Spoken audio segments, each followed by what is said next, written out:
What if your garden is not failing in July? What if you are simply growing the wrong vegetables for southern heat? Because when July settles over a southern garden, it can feel like the whole place changes in a single week. The lettuce that looked tender and bright in spring suddenly wilts before lunch. Spinach stretches upward and bolts. Cilantro races into flowers. A few small seedlings that look promising in the morning look tired by the afternoon. The soil in containers gets hot. Raised beds dry out faster than they did a month ago. And if you are standing there with a watering can, wondering why everything feels harder, you are not alone. But here is the part many new gardeners miss. July heat does not mean the vegetable garden is finished. It means the garden is asking for a different kind of crop. Some vegetables fight the heat, some barely tolerate it. And some seem to wake up when the soil gets warm, the sun gets strong, and the days turn long and heavy. This video is about those crops and about using the season instead of fighting it. Not miracle crops, not plants you can ignore, not vegetables that produce without water, mulch, or care, but vegetables that make more sense in a hot southern summer than lettuce, spinach, cool season herbs, or tender spring greens that were never meant to carry the garden through the hottest stretch of the year. If your July garden looks tired, this list can help you change the story. Instead of asking, why is everything struggling? You can start asking which plants actually belong in this season. And by the end, you will have 15 southern summer vegetables that can handle July heat better, plus the simple habits that make them worth growing. Deep watering, warm soil, mulch, enough space, steady harvesting, and a little attention before pests get ahead of you. The first thing to understand is that heat-loving does not mean neglect-loving. A plant can love warm soil and still suffer if the roots dry out. A crop can handle strong sun and still slow down if you never harvest it. A vegetable can be famous for the South and still need good timing, decent soil, and regular checking. So as we go through this list, listen for more than the names. Listen for the role each crop can play in your garden. There is also a difference between a northern July and a southern July. In some cooler gardens, July can still feel like a comfortable growing month for many crops. In parts of the South, July can feel like a test. The sun is higher, the nights may stay warm, humidity can sit on the leaves, and afternoon storms may come fast or not come at all. A plant that only needed light care in May need a smarter system in July. That is why the crop choice matters so much. You are not only choosing a vegetable, you are choosing whether that vegetable can live inside the rhythm of your climate. If you grow in containers, this is even more important. A pot on a patio, driveway, balcony, or deck can heat up faster than an in-ground bed. The roots cannot chase moisture deeper into the earth. They only have the soil you gave them. So when a heat-loving crop is grown in a container, the container must be part of the plan. Bigger pots, good drainage, mulch on top, and morning watering can make the difference between a plant that looks strong and a plant that spends every afternoon in survival mode. And if you grow in raised beds, remember that raised beds warm quickly and drain quickly. That can be wonderful in spring, but in July it means the bed may dry faster than you expect. This is not a reason to avoid raised beds. It is a reason to treat water and mulch as serious tools, not afterthoughts. Some are workhorses that stand tall in the heat. Some fill empty beds after spring crops are finished. Some replace greens that bolt too fast. Some climb, spread, or shade the soil. Some reward you when you pick often.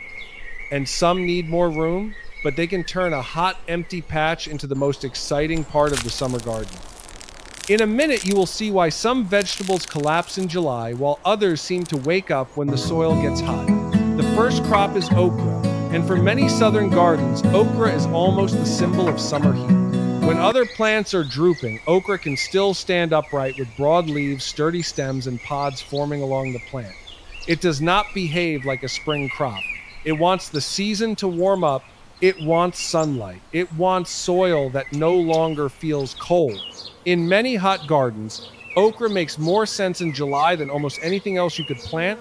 The beauty of okra is not just that it tolerates heat, it also gives the gardener a rhythm. You do not plant it and forget it for weeks. You check it, you watch the pods, you harvest while they are still young and tender. That regular picking is part of what keeps the plant useful. If you let the pods stay on too long, they can become tough, and the plant puts energy into old pods instead of new growth. So, okra teaches one of the most important July lessons. The harvest is not only the reward, sometimes the harvest is part of the care. If you grow okra in a raised bed, give it space for air to move.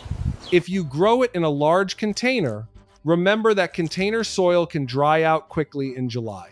A plant that loves heat still needs roots that can reach moisture. Water deeply at the base instead of only sprinkling the surface. Mulch around the plant so the soil does not swing from wet to dry too quickly, and when the pods appear, do not wait forever. Pick them young, keep checking, and let the plant keep going. This is the crop that can make a tired July garden feel alive again because it gives you height, green leaves, flowers, and pods at a time when many spring crops are finished. Another useful thing about okra is that it gives you a clear visual signal. You can see the plant standing upright, you can see the pods forming, and you can see when you have waited too long. That makes it beginner friendly because the plant teaches you. In July, clear feedback matters. A gardener who is overwhelmed by heat, insects, and watering questions needs crops that communicate. Okra does that better than many plants. If your okra is flowering but not giving the pods you expected, do not immediately assume the plant needs a heavy feeding. Look at the whole situation. Is the soil drying out too deeply between waterings? Are the plants crowded? Are you checking the pods often enough? Is the plant in enough sun? The best July gardeners do not react to one symptom with one random solution. They look at the pattern. After okra, the next group belongs in the heart of a southern summer garden: cowpeas and southern peas. These crops have a long history in hot regions because they are not confused by summer. They do not need the same cool conditions that many spring peas need. They can fill space when the garden starts to look empty. They can grow where a finished spring crop left bare soil. And in the heat of July, that matters. Bare soil in a southern summer is not your friend. It bakes, it dries out, it invites weeds. A crop like cowpeas can bring life back to that space. The vines or bushes cover ground, produce pods, and give the garden a sense that the season is still moving forward. For gardeners who feel discouraged in July, this matters emotionally as much as practically. A bed that was empty last week can start looking active again. The care is simple, but it is not careless. Plant in warm soil. Keep the seed bed moist enough for germination. Once plants are growing, water deeply when the soil needs it, especially during long, dry stretches. Mulch can help, but do not bury the stems. If the plants are vining, give them something to climb, or room to spread, depending on the type you are growing. And as pods form, pay attention. Harvesting at the right stage keeps the crop useful and keeps you connected to the garden. Do not skip the peas in this list, because they can be some of the most useful crops in a tired southern summer garden. They are not just a food crop. They are a way to keep the soil covered, the bed active, and the gardener hopeful when the heat makes other plants slow down. Southern peas have a similar place in the garden, and many gardeners use the names in ways that overlap depending on the region and variety. The important idea is this: these are not the tender, cool season peas that struggle when the weather turns hot. These are summer peas suited to warm conditions, and they can be a strong choice when your garden needs a crop that does not panic in July. If you are growing them for fresh pods, check often. If you are growing them for shelling, let the pods reach the stage you want, but do not ignore the plants completely. The garden changes quickly in heat. A pod that looks small one day can be past the stage you wanted before you realize it. That is why July gardening rewards regular attention. You do not need to hover all day, but a short morning walk through the garden can save a lot of missed harvests. And if your space is small, you can still learn from these peas. The lesson is not just grow a lot of peas. The lesson is to use warm season crops to keep your garden productive after the spring chapter ends. This is also where many gardeners can stop feeling like July is wasted time. A finished bed is not a failure, it is an opportunity. If spring potatoes, onions, garlic, or early greens have already come out, a warm season pea can be a smart way to keep that bed from sitting empty. You are using the rest of the season instead of watching weeds take over. For new gardeners, the difference between cowpeas, southern peas, field peas, and specific local names can feel confusing. Do not let the names stop you. The practical question is simple. Are you choosing a warm season pea suited to hot weather, or are you trying to grow a cool season pea at the wrong time? Read the seed packet, choose for your region, and plant with the heat in mind. Now let's move from peas to a climbing crop that can make excellent use of vertical space: yardlong beans. If you have a trellis, cattle panel, fence, arch, or even a strong, simple support, yardlong beans can turn hot air and vertical space into food. They are especially useful for gardeners who do not have a large backyard but still want a summer crop that feels abundant. Yardlong beans are not the same as ordinary green beans in how they look or how they are used, but they offer a wonderful July advantage. They like warmth. Give them a place to climb, keep the roots watered, and harvest the pods while they are still tender. That last part matters. The name can make people wait too long, as if the goal is always the longest pod possible. But for eating quality, you usually want them before they become tough and overmature. The mistake with yardlong beans is treating the trellis as the only care they need. They climb, yes, but they still need steady moisture at the root zone, especially when flowering and setting pods. If the soil dries hard and then gets soaked, the plant can become stressed. Mulch helps steady that moisture.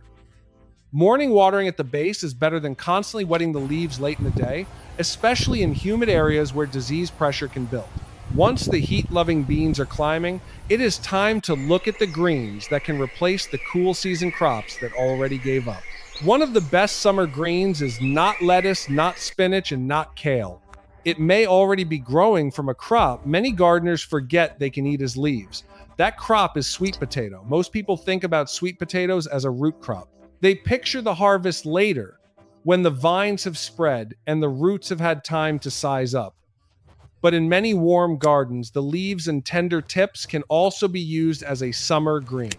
This is a powerful idea for July, because while cool season greens may be bolting, sweet potato vines often enjoy warm weather and cover the soil beautifully.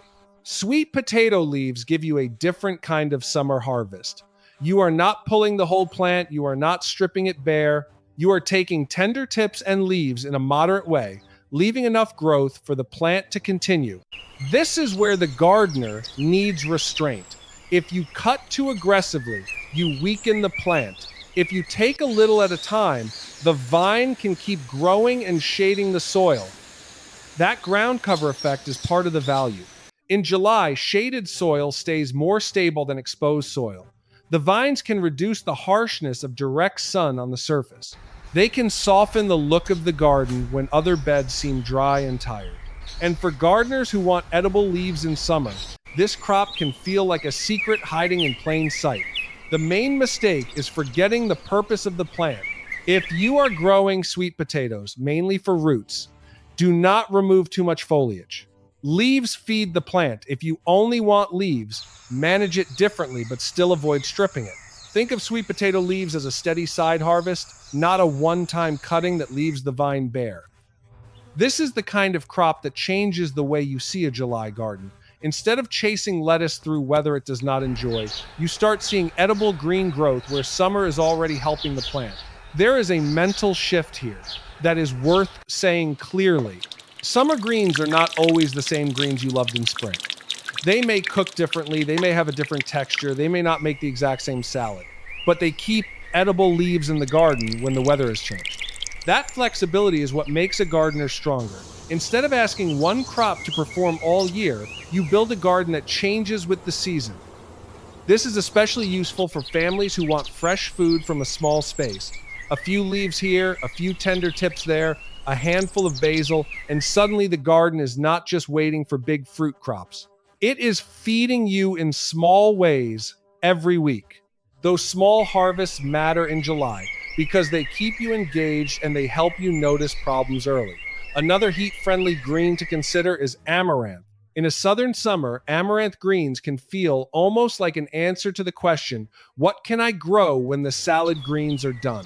The leaves can be harvested young, and the plants handle heat better than many tender, cool season greens. Amaranth is useful because it gives the garden color, height, and food. Depending on the type, the leaves may be green, reddish, or mixed with beautiful warm tones. But the key for eating is tenderness. If you want greens, do not wait until the plant is old, tough, and focused on seed. Harvest leaves while they are young and usable. Like so many crops in July, the right stage matters. You can grow amaranth in beds or larger containers, but give it enough root room. Small, shallow containers dry quickly and stress greens in hot weather. If you are growing in pots, choose a container that holds moisture better, use a good soil mix, and mulch the surface lightly. In humid southern gardens, keep some airflow around the plants. Heat plus crowding plus wet leaves can invite problems. Amaranth also helps with retention in the garden itself.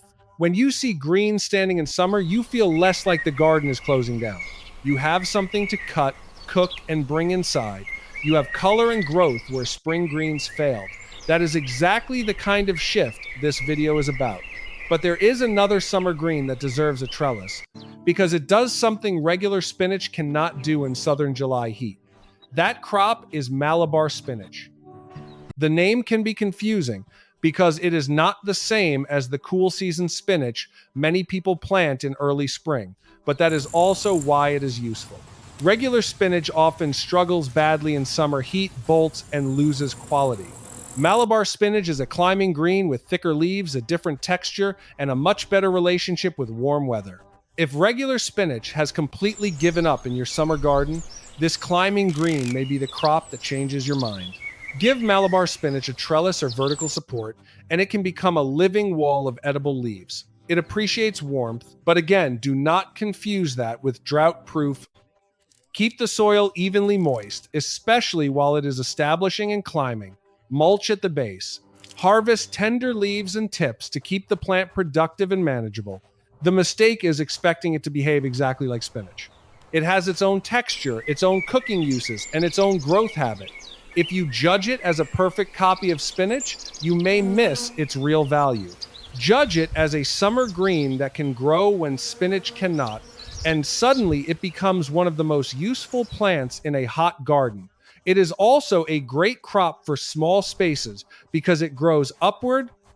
When the ground is crowded or your raised bed is full, vertical greens can add another layer of food without taking over the whole bed. In July, that matters. Space, shade, water, and airflow all become part of the strategy. Now we need one herb that can bring flavor, fragrance, and quick success into the summer garden: basil. Basil is one of those plants that makes a hot garden feel generous.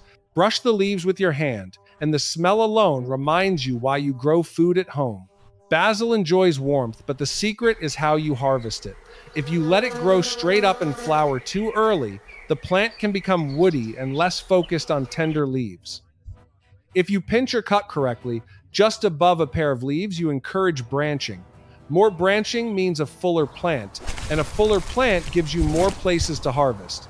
This is one of the easiest crops to use as a confidence builder. A gardener who feels discouraged by bolting lettuce can cut basil and immediately feel successful again. But basil still needs care. Keep it watered, especially in containers. Do not let small pots bake dry every afternoon. Give it sun, but if your summer is extremely intense and the plant is in a container, watch for stress and move the pot where it gets relief during the harshest part of the day if needed. The mistake is waiting too long. Basil wants regular attention. Pinch before it becomes tall and sparse. Remove flower buds if your goal is leaf production. Harvest in a way that shapes the plant instead of stripping random leaves from the bottom. This small habit can turn one thin stem into a bushy herb plant that keeps giving. Now that the heat-loving greens are covered, let's move into the fruiting plants. The crops that can turn July heat into pods, peppers, eggplants, cucumbers, squash, and melons. Eggplant is a beautiful example of a crop that likes warmth but does not like suffering. That sentence matters. Heat-loving does not mean neglect-loving, and eggplant is the perfect crop to prove that. Eggplant can look wonderful in a summer garden. Broad leaves, purple flowers, glossy fruit, and a strong presence in the bed. It fits the heat better than many cool season crops, but it still needs steady conditions. If the plant goes through repeated stress from dry roots, poor soil, or heavy pest pressure, it may survive without giving you the harvest you want. Mulch is helpful around eggplant because it keeps soil moisture more even and reduces the shock of hot, exposed soil. Water deeply at the base. A shallow splash every day may wet the surface but leave the deeper roots thirsty. In July, you want water to reach the root zone. That does not mean drowning the plant. It means watering with purpose. Eggplant also needs observation. Check leaves for pest damage. Look under leaves. Watch the flowers and young fruit. If the plant is in a container, make sure the container is large enough and the soil is not drying out too quickly. A tiny pot in a hot southern July can turn even a heat-loving plant into a stressed plant. The payoff is visual and satisfying. Eggplant fruit looks dramatic, and it gives the garden a sense of richness. But the real lesson is balance. Warmth helps the plant grow. Consistent care helps it produce. Peppers and jalapeños come next, and they are some of the most popular plants in American home gardens. Many people grow them in raised beds, patio pots, buckets, and backyard rows. And in southern heat, they can do well, but they can also frustrate gardeners when they stay alive without producing much. If your pepper plants are alive but not producing much, the problem may not be the heat alone. It may be how the plant is being watered, fed, and harvested. Peppers like warmth, but extreme stress can still cause problems. If a plant dries out hard, then gets soaked, then dries out again, it can drop flowers or slow down. If it gets too much nitrogen, it may grow leaves without giving the fruit you expected. If you never pick mature peppers, the plant may slow its push for new ones. And if the container is too small, the roots can heat up and dry out quickly. The solution is not complicated, but it requires consistency. Water deeply and evenly. Mulch the soil. Feed gently according to what your plants need, not from panic. Watch the flowers. Watch for pests. Harvest jalapeños and peppers when they reach the stage you want instead of leaving every fruit hanging forever. Jalapeños are especially useful because they often fit smaller spaces better than large, sprawling crops. A healthy jalapeno plant in a container can give a gardener a steady little harvest for cooking. But the container must be big enough to hold moisture, and the plant should not be treated like a decoration that only gets watered when it looks desperate. Bell peppers can be a little more demanding, especially when heat is intense. They may need patience and steadier moisture. In very hot stretches, flowers may not set the way you hoped. That does not mean the plant is useless. It means the gardener needs to reduce stress where possible and keep the plant healthy so it can produce when conditions improve. This is where July gardening becomes more mature. In spring, excitement carries you. In July, consistency carries the garden. The gardener who waters deeply, mulches, checks plants early, and harvests regularly is the gardener who gives peppers a real chance. One more thing about peppers is patience. A pepper plant can look like it is doing nothing, then suddenly begin to move when stress drops and conditions become steadier. Many gardeners give up too early or start changing too many things at once. They overfeed, overwater, prune randomly, or move containers from place to place every few days. In July, stability is often more useful than panic. If the plant looks healthy but slow, focus on the basics first. Keep the soil moisture more even. Make sure the plant is not root-bound in a tiny container. Avoid blasting it with too much high nitrogen fertilizer. Watch whether flowers are forming, dropping, or setting fruit. The plant is giving you information. Your job is to read it before you react. Now let's talk about cucumbers. Cucumbers can be exciting because they grow quickly, climb well, and give a harvest that feels fresh in summer. But they are also one of the crops that will tell you immediately when your watering is not steady enough. Cucumbers are mostly water in the harvest, and the plants need consistent moisture to grow well.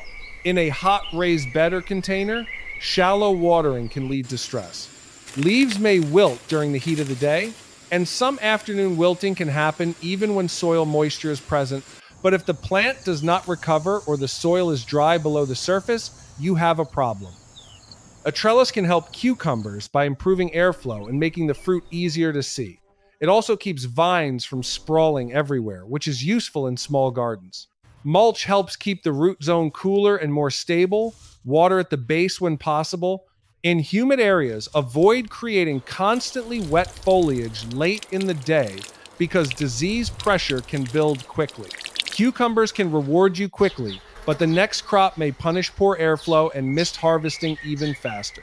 Before we leave cucumbers, remember the harvest habit. Pick when the fruit is the size and stage you want. Do not let old, oversized cucumbers hide on the vine. Hidden mature fruit tells the plant a different story.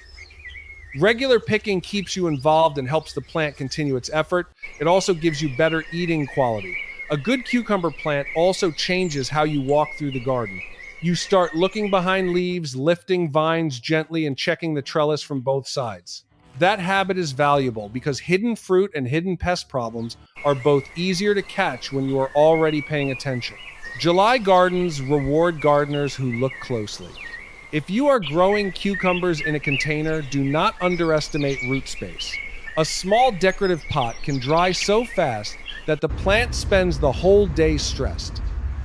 A larger container, a steady trellis, and mulch on the surface can make the plant easier to manage. The goal is not to make cucumbers effortless. The goal is to give them conditions where they can use their natural speed without burning out.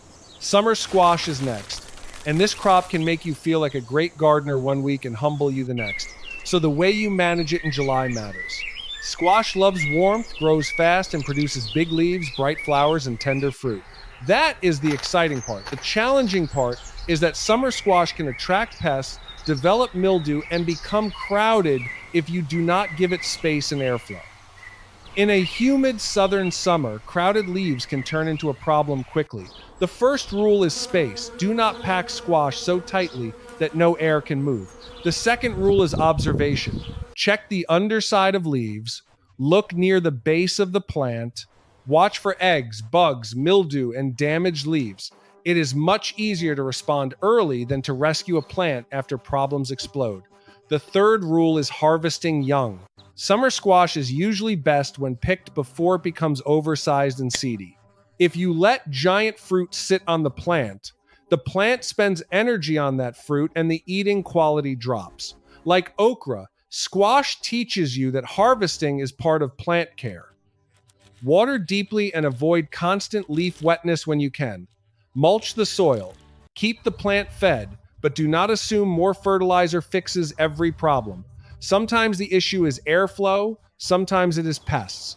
Sometimes it is inconsistent moisture. July asks you to look closely before reacting. Even with the challenges, summer squash belongs on this list because it is a true summer crop. It can give generous harvests in the right conditions, and it adds color and abundance to the garden. Just do not treat it as a plant you can ignore. In July, the gardener who checks often usually wins more than the gardener who waits until the plant is overwhelmed. The last two crops need more room, but they can turn hot, empty ground into one of the most exciting parts of the summer garden. Watermelon is a crop that understands summer. Warm soil, long days, full sun, and room to run all make sense for it. If you have space, watermelon can transform a bare patch into a living carpet of vines and leaves. It is not the crop for every tiny balcony, but in the right southern garden, it feels deeply seasonal. The biggest issue with watermelon is space. Many gardeners underestimate how much room vines want. If you try to force a large vine into a tiny, crowded corner, you create stress, tangled growth, and poor airflow. If your garden is small, look for types suited to smaller spaces, but do not assume every watermelon will behave politely in a little pot. Watering matters, especially while vines are establishing and fruit is forming. Deep watering encourages roots to use the soil. Mulch helps protect the surface and reduce moisture swings. Try to keep watering consistent rather than letting the plant swing between drought stress and sudden soaking. And as always, in humid areas, airflow and leaf health matter. Watermelon is not a quick little garnish crop. It is a commitment, but it gives something emotionally powerful to a summer garden. Seeing vines run across warm soil and small fruit begin to form can make July feel exciting again. It reminds you that some crops are not trying to escape the heat, they are using it. Melons also teach timing. They are not the crop you plant when you want a handful of leaves tomorrow. They are the crop you plant when you want to invest in the warm part of the season. That makes them a good ending for this list. They remind you that a July garden can have both quick harvests and longer projects. Basil can give you leaves soon. Okra can put pods in your basket regularly. Melons ask for space, patience, and steady care. If your space is limited, do not force melons where they do not fit. A smart gardener chooses crops that match the garden, not just crops that look exciting in a video. But if you have a sunny patch that is sitting empty and you can give the vines room, melons can make that space feel purposeful again. Cantaloupe or muskmelon, depending on what you grow and what people call it in your area, is another crop that can make sense in warm southern conditions when it has the room and care it needs. Like watermelon, it wants sun, warmth, and space. It also wants steady moisture and good airflow. Cantaloupe has a different kind of payoff. Watermelon feels big and refreshing.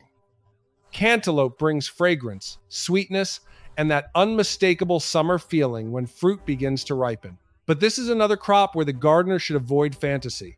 Do not plant it in poor, dry soil, crowd it between stressed plants, and expect magic. Give it a real place in the garden. Mulch can help keep fruit off direct soil and steady the moisture around the roots. Water at the base. Avoid keeping leaves wet in humid conditions when you can. Watch for pests. Watch for vines that are too crowded. And remember that melon crops need energy. Healthy leaves matter because they feed the fruit. By the time you reach crops like watermelon and cantaloupe, the lesson is clear. July heat is not the enemy when the crop actually belongs in that heat. Now step back and look at the whole list. Okra gives structure and steady pods. Cowpeas and southern peas fill hot beds and keep the garden active. Yardlong beans climb into vertical space. Sweet potato leaves, amaranth, Malabar, spinach, and basil give you greens and herbs when cool season crops fade. Eggplant, peppers, and jalapeños turn warmth into fruit when stress is managed. Cucumbers and summer squash can reward you quickly if you keep water, airflow, and harvesting under control. Watermelon and cantaloupe take more space, but they can make hot ground feel full of possibility. The pattern is not random. These crops fit the season better than the plants that were meant for cooler weather. That is the real lesson. And this is where your confidence grows. You stop seeing July as a wall and start seeing it as a sorting system. The wrong crop struggles, the right crop responds, and your job becomes much clearer. So if your July garden is struggling, do not only ask what you can spray, what you can fertilize, or how much more you can water. Ask whether the crop belongs in that moment. A lettuce plant wilting in southern July may not be a personal failure. Spinach bolting in the heat may not mean you are bad at gardening. Cilantro rushing into flowers may not mean your soil is terrible. It may simply mean those crops are telling you their season has passed. When that happens, switch your thinking. Plant for heat, plant for warm soil, plant for roots that can handle deep watering, plant for harvests that reward regular picking, plant crops that can work with July instead of fighting it every day. The 4 habits that tie this whole list together are simple. First, water deeply. A quick splash on top of the soil may make the surface look wet, but roots need moisture deeper down. In July, shallow watering can train roots to stay near the surface where heat and drying are most intense. Deep watering helps plants become steadier. Second, use mulch. Mulch is not decoration in a summer garden. It protects the soil, slows evaporation, softens temperature swings, and keeps roots from living under bare, baked ground. Straw, shredded leaves, grass clippings that have not been treated with chemicals, or other garden-safe mulches can make a visible difference when used correctly. Third, respect warm soil. Some crops want it, some do not. July is not the time to pretend spinach and okra are asking for the same conditions. When you match the crop to the season, the garden becomes less of a battle. Fourth, harvest regularly. Pick okra before it gets tough. Harvest beans while they are tender. Cut basil to encourage branching. Pick cucumbers before they become oversized. Harvest squash young. Take sweet potato leaves moderately. When you harvest at the right time, you are not just taking food, you are guiding the plant. Before you leave, remember this. In southern July heat, the right crop can make you feel like your garden is starting again instead of shutting down. You do not need to plant all 15 at once. In fact, most gardeners should not. Choose 2 or 3 that fit your space, your weather, and the way you actually cook. If you have a hot raised bed, okra, cowpeas, peppers, and basil may make sense. If you have a trellis, think about yardlong beans, cucumbers, or Malabar spinach. If you have ground to cover, sweet potato vines, watermelon, or cantaloupe may be worth considering. If you miss summer greens, try amaranth or sweet potato leaves instead of forcing lettuce through weather it hates. The best southern summer garden does not need to look like a spring garden. It needs crops that understand heat, warm soil, and steady harvesting. It needs a gardener who waters deeply, covers the soil, checks for pests, and picks at the right time. It needs a little flexibility. Because July is not only a problem, July is a filter. It shows you which plants belong to spring and which plants belong to true summer. It shows you which beds need mulch, which containers need more water, which vines need space, and which crops are ready to carry the garden forward. So when the lettuce wilts, do not take it as the end. When spinach bolts, do not give up on growing greens. When a spring crop fades, do not leave the soil empty and discouraged. Let that space become okra, peas, beans, basil, eggplant, peppers, Malabar spinach, sweet potato leaves, squash, cucumbers, or melons. Stop growing the wrong vegetables for July heat and start choosing the crops that were built for it. With the right plants and the right care, the hottest part of the southern summer can become a new beginning instead of the end of your garden.